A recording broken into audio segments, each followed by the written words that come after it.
So I wanted to talk about the importance of guilt and how guilt plays a very important function in our lives. And what I've noticed is that many people, when we have guilt come up, we generally want to avoid that guilt, right? We feel guilty for doing something or saying something or not having done something or having done something wrong or having let somebody down, forgotten something, etc. Right? And then guilt shows up and it's there.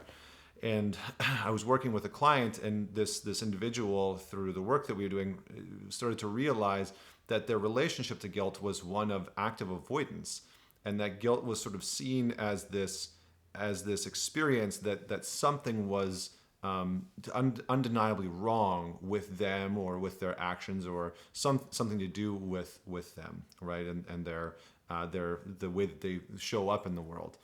And I've realized that over the years that guilt is actually an informant, right? Guilt is an informer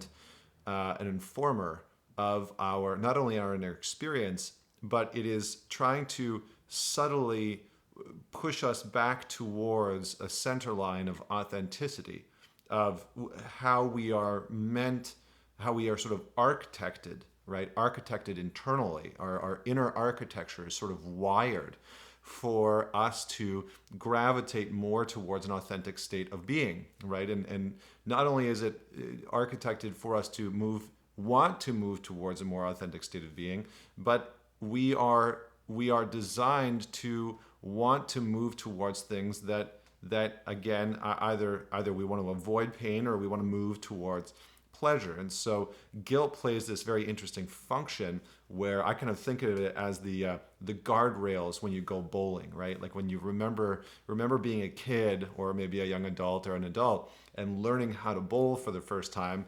Generally, they would have those guardrails up in the gutters so that when you threw the ball down, it didn't really matter where you aimed, right? Because you had to start to learn how to throw the ball down the aisle in order to find that center.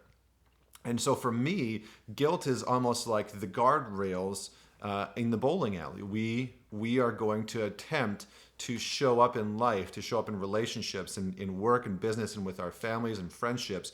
We're going to attempt to show up in those spaces and sort of get it right and be able to express ourselves authentically and to be able to show up as best as we can in a way that portrays the inner nature of who we truly are.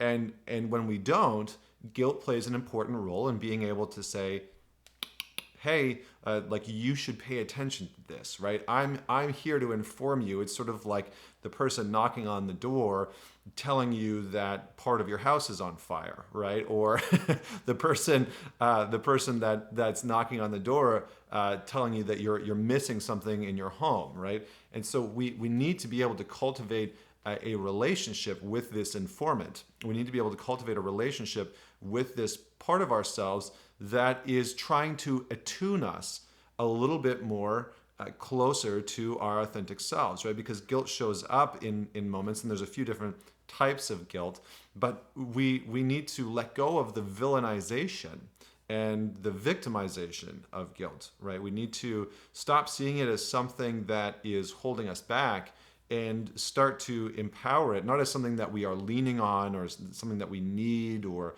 sort of become obsessed with, but rather something that we attune ourselves to as a means of cultivating a more fluid relationship with our own center, a more fluid relationship with what it looks like for us to be authentic. Because when we start to deviate too far from that center, too far from our authentic nature, guilt will show up and say, hey, this is out of character for you. or not only is this out of character for you, but this is out of who you know yourself to be, how you know yourself to want to act, et cetera, et cetera. And so guilt is something that we need to be aware of within ourselves and within our lives. And rather than avoiding that guilt, or rather than clinging to that guilt and constantly beating ourselves over the head with it, because that is actually the inverse of what people do, right? They never learn how to bowl because they just rely on on the rails, right? And so they're constantly just throwing the ball into the rails and just seeing what happens. And in that way, people that overly rely on guilt, they use guilt as a sort of weapon. They weaponize guilt against themselves.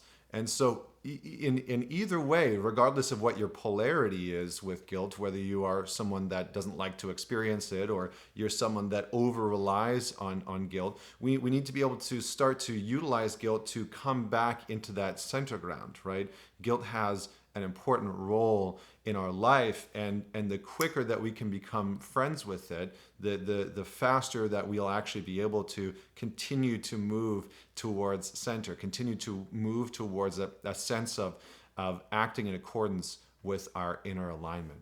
So comment below with what your relationship with guilt is and how you have begun to formulate a different relationship with guilt. What's been the challenge with cultivating a relationship with guilt, and how has it actually served you or informed you?